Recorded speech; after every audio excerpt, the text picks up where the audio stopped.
كانت له كلمة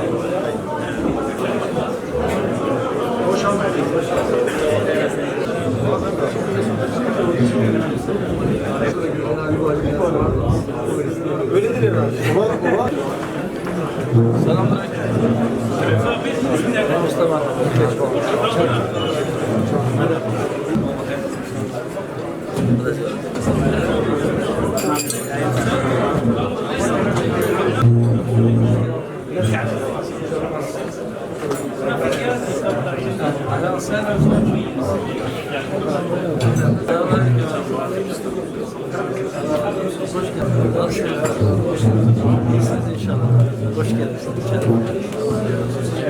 يا اهلا وسهلا. الان الجو في تغيير.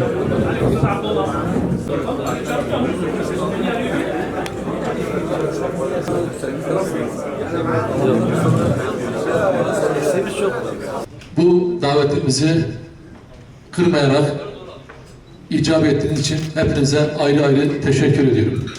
Ümmet olarak çok kritik bir aşamadan, bir süreçten geçiyoruz. Malumunuzdur. Düne kadar belki Gazze'yken şu anda ümmet coğrafyasının çok farklı noktaları füzelerle, uçaklarla, farklı silahlarla bombalanıyor. Ve her bomba, her saldırı beraberinde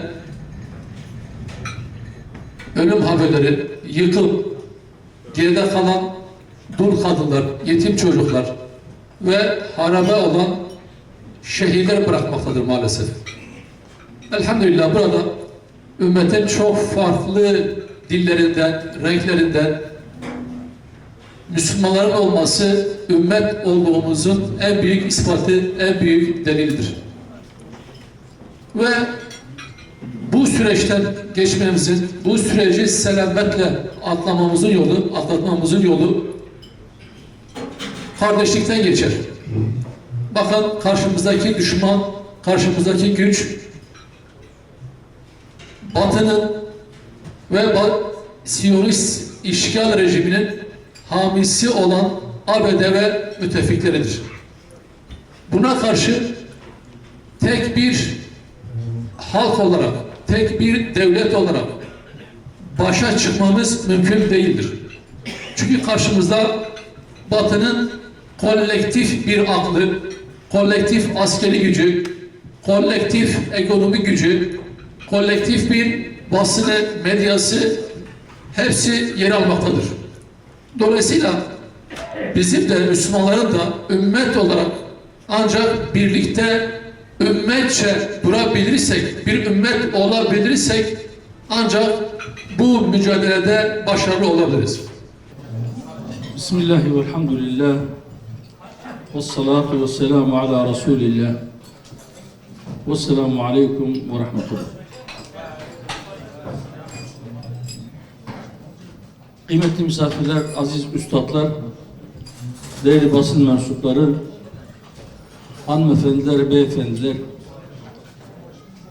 mütevazi iftar soframıza davetimizi kabul ederek teşrifleriniz için hepinizi ayrı ayrı selamlıyorum, teşekkür ediyorum. Allah kabul etsin, Allah sizlerden ebeden razı olsun inşallah. Ramazan ayının 19. iftarını gerçekleştirdik. Başı rahmet, ortası mağfiret ve sonu cehennem azabından kurtuluş olan Ramazan'ın son 10 gününe giriyoruz. Biz bu sene Ramazan 19 gündür oruç tutuyoruz ama Gazze'de kardeşlerimiz gıdaya, temiz suya ulaşamadıkları için adeta 2,5 yıldır oruç tutuyorlar. 10 gün sonra Ramazan bitecek. İnşallah bayrama erişeceğiz. Ama Ramazan'dan sonra da korkarım ki dünyanın dört bir tarafında mecburen oruç tutmaya devam edecek kardeşlerimiz olacak. Evet, Gazze'de ekmek yok, su yok, ilaç yok, hastane yok, ev yok, barınacak bir yer yok ve bu hal 2,5 yılı aştı. Aksa tufanından sonra 2 yıllık çok yoğun saldırıların altında geçtiğimiz yılın yani 2025'in 10 Ekim'inde sözüm ona bir ateşkes anlaşması imzalandı. O sözde ateşkesten bu yana yüzlerce defa ateşkes ihlali, 640'tan fazla şehit ve 1700 civarı yaralı. Sözde o ateşkes anlaşmasının hükümleri yerine getirilmiyor. Konteynerlar içeriye alınmıyor. Günde 50 tanker yakıt içeri girmesi gerekirken ancak 5 tanker yakıt alıyorlar. İş makineleri girmiyor ve bu nedenle halen enkaz altında 9.000 şehidin cesedi duruyor, çıkarılamıyor.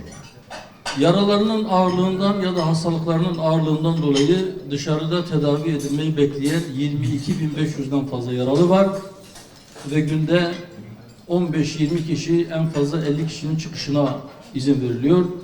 Bu rakamlar böyle devam ederse bunun kaç yıl süreceğini varın siz hesap edin. Değerli dostlar, aziz kardeşlerim, hepimizin beraber müşahede ettiği gibi maalesef dünyamızda kötülük kurumsallaştı, haydutluk devletleşti, hak hukuk rafa kalktı, terör her tarafa hakim oldu, orman kanunu devrededir. Güce dayalı bir düzen oturtmak için mevcut düzeni, hukuku, diplomasiyi, insanlığın ve bütün insanlık değerlerini adeta çöpe attılar. Daha önce malumlarınız olduğu üzere Hamas heyetiyle ateşkes müzakereleri sürdürülürken Katar'da müzakere heyetini hedef aldılar ve bir anlamda artık diplomasinin çalıştırılamaz bir kurum olduğunu ya da birilerini tabiri caizse tuzağa düşürmek için kullanılan bir araç olduğunu bütün dünyaya gösterdiler. Aynı şeyi İran'a da 2 kez yaptılar. Geçen sene Haziran ayında müzakere heyetleri görüşmelerini sürdürürken ani bir saldırıyla İran'a doğru taarruza geçtiler. Uçaklar İran'ı bombaladı, uzaktan füzelerle İran vuruldu.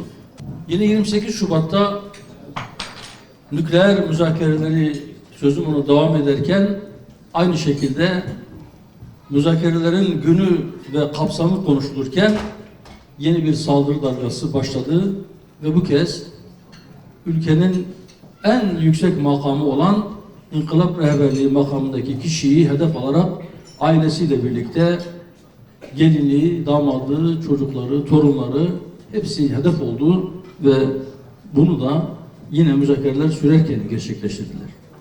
Evet, gücü eline geçirenler iyice saldırganlaştı. Güç bendedir, ben dilediğimi yaparım diyor. Çocukları öldürüyor. Gazze'de 20.000'den fazla çocuğu hedef aldı. Saldırıların henüz ilk günü de İran'da kızların gittiği bir ilkokulu vurdu. 160'tan fazla çocuğu katletti. Hastaneleri vurdu. Tıpkı Gazze'de olduğu gibi İran'da da hastaneleri vurmaya devam ediyor. Gazze'de daha önce biliyorsunuz çocuk hastanesini yasaklı fosfor bombalarıyla vurmuşlardı. Savaşta bile çocuklar vurulmaz, hastaneler vurulmaz, fosfor bombası kullanılması yasaktır. Ama onlar yasaklı silahlarla çocukları hastanede vurdular, çocukların hastanesini vurdular. Düne kadar İran'da 16 hastane vurdular. Dün basına düşen haberlerin birinde İnsan Hakları İzleme Kurulu Human Rights Watch rapor ettiğine göre Lübnan'da bu yeni saldırılarda tekrar beyaz fosfor kullanmaya başladı.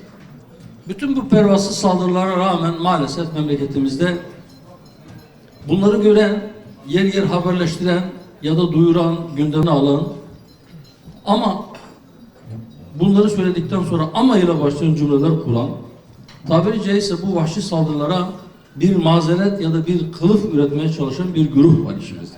İran'da devrimin liderini ailesiyle birlikte hedef alırlar. Diplomaside devlet başkanlarının ya da idarecilerin dokunulmazlığı vardır. Savaşta bile hedef alınmazlar. Yerine kim seçilirse seçilsin o da bizim hedefimiz olacaktır diye çok açıkça ilan ediyorlar. Parmak sallıyorlar, diş gösteriyorlar. Fakat memleketimizde maalesef birileri acaba falan seçilirse, falan seçilmezse bu saldırılar durur mu ya da hedef olmaktan kurtulur mu diye uzun boylu tartışmalara şahitlik ediyoruz. İran'da vurulan hastanelerden birisi kadın doğum ve çocuk hastanesiydi ve Türkiye'deki televizyonlardan birisinin muhabiri o hastanenin önüne gidip oradan bir haber yapıyordu, bir haber sunuyordu. Hastane yıkılmış, ciddi bir zarar görmüş, boşaltılmış, oradaki hastalar başka yere nakledilmiş. Hastanenin önünde bir direk var. Kameraman arkadaşından rica ediyor, direği gösteriyor ve diyor ki asıl hedef şu haberleşme direğiydi, oraya atıldı ve hastanede maalesef bundan etkilendi gibi bir kılıf uydurmaya çalışıyor. Onların bu saldırganlıklarına topluca karşı çıkmak varken acaba biz onları birazcık şirin gösterirsek onlar yumuşar mı diye düşünüyorlar. Ondan mı böyle yapıyorlar acaba? 7 Ekim Aksa tufanından sonra bölgedeki 7 ülkeye saldırdılar. Fakat bununla yetinmediler. Daha sonra biliyorsunuz Venezuela'ya bir operasyon çektiler. Şimdi Küba'ya parmak sallıyorlar. Greenland ile ilgili pervasızca orası bizim olmalı diyorlar. Kanada'yı tehdit ediyorlar. İran'dan sonra acaba sırada kim var? Bunlar mı? Türkiye mi? Ya da başka bir ülke?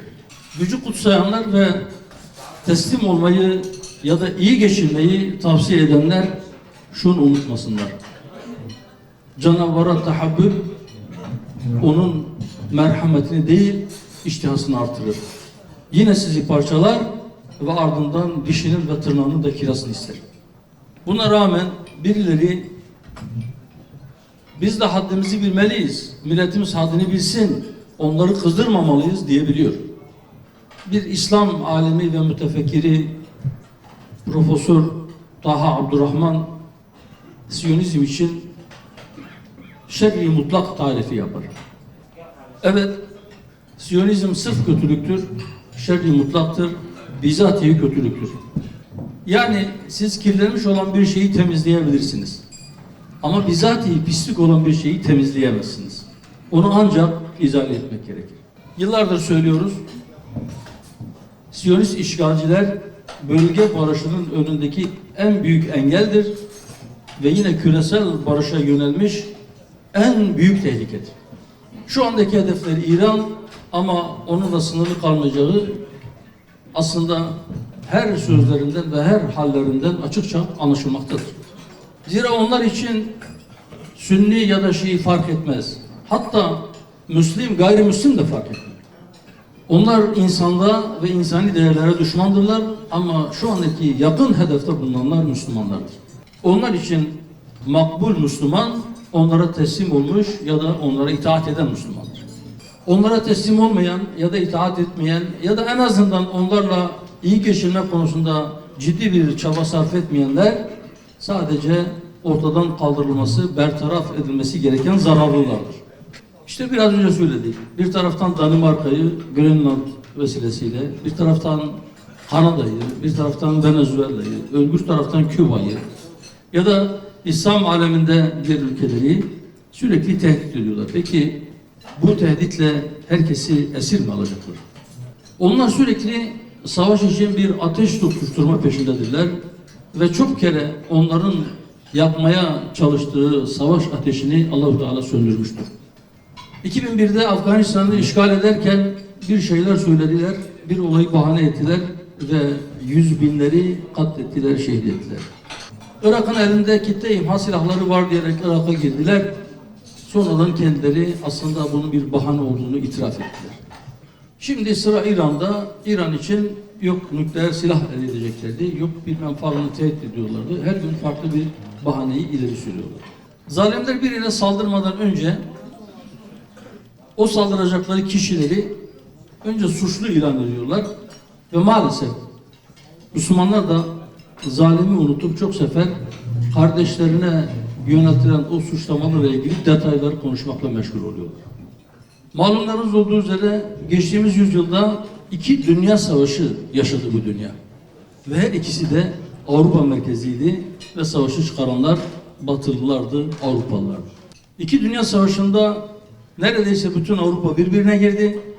100 milyona yakın insan öldü ama aralarındaki o savaşları, o düşmanlığı unutup şimdi Avrupa Birliği'ni kurdular. 40-50 sene önceki savaşı unutuyorlar ama İslam beldelerinden herhangi birine bir saldırı yönettiklerinde bize ta Sıffin'e bakın diyorlar. Oraya kadar geri götürüyorlar. İngiliz Başbakanı vardı, bir Demir Lady lakaplı Margaret Thatcher. Sovyetler Birliği'nin dağılmasından sonra yeni bir düşmana ihtiyaç olduğunu ve bunun da İslam olduğunu, artık NATO'nun karşısında İslam'ın ve Müslümanların olduğunu açık seçik bir şekilde söylemişti. Şimdiki Siyonistler de diyorlar ki biz önce aşırıcılık yanlısı Şiileri, daha sonra da benzer şekilde Sünnileri hedef alacağız diye ilan ediyor. Onlara göre hepimiz ötekiyiz. Öyleyse biz hala neyi tartışıyoruz? Biraz önce bahsettiğim gibi barış müzakereleri, ateşkes müzakereleri daha doğrusu devam ederken Katar'da Hamas heyetini hedef alıp şehit ettiler. Bu bir kırılma noktasıydı, öyle olmalıydı ve Arap dünyasında, Arap aleminde oradaki kardeşlerimiz şunu tartışmaya başladılar. Katar arabulucuyken, Katar'ın Batılılarla arası iyiyken ve bu savaşta tarafsız iken, üstelik müzakereler yürürken Katar vuruldu. Katar'da Amerikan üssü var, hava savunma sistemleri var. Mesela İran'dan Siyonist rejime bir füze atıldığında oradaki sistemler devreye giriyor. Ama bizim topraklarımıza doğru saldırı amacıyla İsrail'den bir uçak ya da bir füze geldiğinde bunlar niye devreye girmiyor diye tartışmalar başladı. Şu son 10 günde, yani 28 Şubat'tan bu yana İran'a yapılan saldırılar ve İran'ın verdiği karşılıklar bir şey gösterdi ki o üsler, bırakınız kurulu oldukları ülkeleri, kendilerini bile koruyamıyorlar. Şimdi Amerika'nın ve İsrail'in elindeki füze stoklarının sınırlı olduğu, onların tükenebileceği, az kaldığı yönünde haberler basında yer almaya başladı.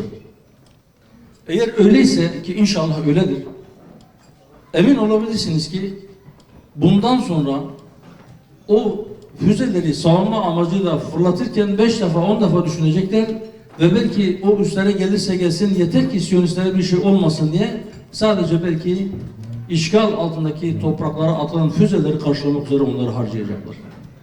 Fakat bu ikinci kırılma noktası olabilecek ve hayırlı neticeler verebilecek bu gelişme, eğer dikkat edilmezse, yeni bir fitne ateşinin yaygınlaşmasına da kapı açabilir. Fitne ateşinin, savaşın bütün bölgeye yayılmaması, özellikle de İslam ülkelerinin birbirlerine düşmemesi, bir kardeş kavgasına tutuşmaması için herkesin azami derecede dikkatli olması ve fevkalade temkinli davranması gerekir. Biliyorsunuz önceki gün İran'da, Tahran'da birkaç petrol rafinerisi vuruldu. Ondan önce Aramco'nun Suudi Arabistan'daki petrol tesisleri vurulmuştu. İran, Suudi Arabistan'daki Aramco petrol tesislerini hedef almadığını, hatta Amerikan elçiliğine yapılan saldırıyı da kendilerinin yapmadıklarını söyledi. Keza Nahşıvan'a düşen durumlar var. Dün Azerbaycan Cumhurbaşkanı ile İran Cumhurbaşkanı telefonda görüştüler. İran kesin bir dille bu saldırının kendileri tarafından yapılmadığını ifade etti. Oradaki gerginliğin yumuşama meyiline girmesi ve inşallah giderek ortadan kalkması temennimizdir. Fakat şunu unutmamak lazım ki yine Amerikalı yetkililerin yaptığı bir açıklama var. Diyor ki biz İran'ın kamikaze dronlarını ele geçirdik. Onları birebir kopyaladık. Sadece üzerine kendi etiketimizi yapıştırdık ve şu anda biz onları İran'a doğru gönderiyoruz. Şimdi bu sözlerin üzerine kendi etiketimizi vuruyoruz cümlesinin altını çizerek söylüyorum. Peki ya etiketlenmeden sağa sola gönderilecek olanlar? birebir kopyalanıp üzerine İran etiketi vurmuş olanlar varsa buyurun size bir Müslümanlar arası bölge savaşı. Yine dün basına bir haber düştü. Birleşik Arap Emirlikleri uçakları tarafından İran'ın su arıtma testlerinin hedef alındığı ve vurulduğuna dair haberler yayıldı. Fakat Birleşik Arap Emirlikleri de hayır onu vuran biz değiliz şeklinde bir açıklama yaptı. Evet, fitne uykudadır ve onu uyandırana Allah Resulü Aleyhisselatü Vesselam lanet etmiştir. Fitne uykudadır ama fitne uyanmaya başlamıştır ve onu uyandırmaya çalışanların sayısı hiç de az değildir. Biliyorsunuz 2 gün önce İran'dan fırlatılan Irak ve Suriye hava sahalarını geçtikten sonra Türkiye hava sahasına doğru yönlenen bir füzenin Doğu Akdeniz'de konuşu bulunan NATO unsurları tarafından tespit edilip düşürüldüğü Milli Savunma Bakanlığımız tarafından açıklandı. Neredeyse aynı kelimelerle tarif edilen İran'dan ateşlendiği, Irak ve Suriye hava sahalarını geçtikten sonra Türkiye hava sahasına doğru yönlendiği ve bundan sonra Doğu Akdeniz'de konuşu bulunan NATO unsurları tarafından tespit edilip önlendiği söylenen bir füzenin parçalarının Gaziantep'te boş araziye düştüğü haberi ve bunun üzerine hükümetin bazı açıklamalarına şahit olduk. Binlerce yıldır insanlar arasında fitne çıkarmakla meşhur olan, ifsat peşinde koşan, Siyonistlerin ne olduğunu bilen birisi olarak, anlayan birisi olarak çok dikkatli olması gerektiğini söylüyorum ve soruyorum. 4 katmanlı hava savunma sistemimiz var. Kısa menzil, orta menzil, uzun menzilli, yüksek irtifalarda füzeleri önleyebilecek çok farklı isimlerde, çok farklı yeteneklerde füze sistemleri birbirine entegre edilmiş halde devredeydi. İran makamları ısrarla biz Türkiye topraklarındaki herhangi bir noktaya yönelik bir saldırı niyetimiz yoktur ve böyle bir teşebbüsümüz de olmamıştır demelerine rağmen neden bu füzelerin İran'dan ateşlendiğini, Türkiye'nin hava sahasına girdiğini bizim hava savunma sistemlerimiz değil de Doğu Akdeniz'de konuşulu NATO tesisleri tespit ediyor ve vuruyor. Umuyorum ve diliyorum ki bu haberler doğru olmasın, bu füzeler oradan ateşlenmiş olmasın, hedef Türkiye'nin toprakları olmasın ve bu fitne ateşini yakmaya çalışan Siyonistler kendi fitnelerinde boğulsunlar. Yoksa İslam dünyasında onların saldırılarına karşı ciddi bir direniş ortaya koyabilecek ya da onlara vurduğunda canlarını yakabilecek güçte iki güç olan Türkiye ve İran'ın birbirine karşı kışkırtılması ve birbiriyle çatıştırılması Allah muhafaza eylesin bütün bölge için ve bütün ümmet-i İslam için çok kötü sonuçlar doğuracak. Allah korusun eğer Türkiye ile İran'ı çatıştırabilirlerse emin olun oturup keyif çatacaklar. Allah bu duruma düşmekten hepimizi muhafaza eylesin. Bu hileleri yaparlar, uyanık olmak lazım. Onların tuzaklarına düşmemek lazım. Allah onların tuzaklarını onların başlarına geçirsin. Bir de yine bir müddettir 28 Şubat'tan sonra hatta daha önce Haziran'daki 12 gün savaşında da İran'da bulunan rejim muhalifi bazı silahlı Kürt gruplarıyla ilgili haberleri sıkça okuyoruz. Biliyorsunuz bundan 2-3 gün önce bunların silahlanıp Irak Kürdistan bölgesinden İran topraklarına girecekleri ve bir kara harekatı başlatacakları yönünde bazı haberler yansıdı. Bu aslında çok mantıklı değil, akla uygun bir şey değil. Fakat yine de birileri ısrarla Kürtler İran'a yönelik bir silahlı saldırı başlatacaklar formunda sanki bütün Kürtler birlik olmuşlar da silahlanmışlar ve İran'a savaş ilan ediyorlar ya da Amerika'nın safında savaşa dahil oluyorlarmış gibi bir hava estirilmeye çalışılıyor. Evet, İran'daki bazı silahlı Kürt gruplarının bir an önce İran'daki rejimin, İran'daki sistemin yıkılmasını istedikleri bir sır değil. Fakat İran'daki ya da bölgedeki Kürtler onlardan ibaret değil. İkisini birbirine karıştırmamak lazım.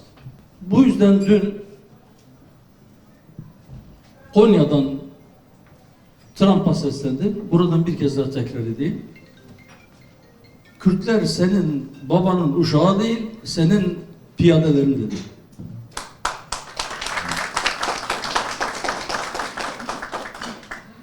Acaba Amerika'yla ya da Siyonizmle birlikte hareket edersek bize bir şey var mı diye şüphe içerisinde olanlara da Suriye'yi hatırlatıyor. Suriye'de yaşadıklarından sonra Amerika bizi sattı, Amerika bize ihanet etti diye şikayet edenler bu yaşadıklarından almış oldukları dersi kendi ideolojik akrabaları olan İran'daki Kürtlere de anlatsınlar. Herkes şunu bilsin ki Amerika'nın bir tek dostu vardır. Siyonizmdir. Amerika'nın uğrunda savaşacağı bir tek şey vardır. Kendi menfaatleridir. Bunun dışında hiç kimse, hiçbir grup, hiçbir kavim, hiçbir din, hiçbir kurum, hiçbir kişi onların asla dostu değildir. Onlar asla kimseyi kendilerine denk, eşit ve müttefik kabul etmezler. Sadece kendi hedefleri doğrultusunda kendi maslahatları için kullanmayı, işleri bitince de onları kullanılmış bir peçete gibi buruşturup çöpe atmayı çok iyi bilir. O yüzden bu bölgedeki herkes, her kişi, her topluluk, her devlet, her hükümet şunu çok iyi bilsin ki Amerika ve Siyonizm hepsine birden düşmandır. Ve onlara saldırmak için de sadece uygun zamanı kollamaktadır. Sadece Amerika ve Siyonizm değil, Kürtle Türk'ü, Türk'le Fars'ı, Fars'la Arap'ı, Arap'la Türk'ü veya Kürt'ü birbirine düşman olarak belletip, birbirine karşı kışkırtıp onları çatıştırmaya çalışanlar hiçbirinin dostu değildir. Hepsinin birden düşmanıdır. Öyleyse hepimiz hep beraber dostumuz kimdir, düşmanımız kimdir iyi bellemeli.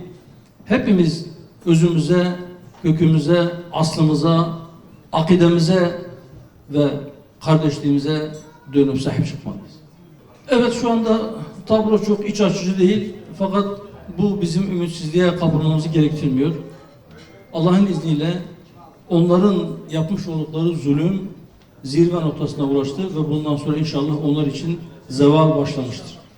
Malumlarınız olduğu üzere Siyonizm Kudüs köpek stratejisi izlediğini ilan etmişti.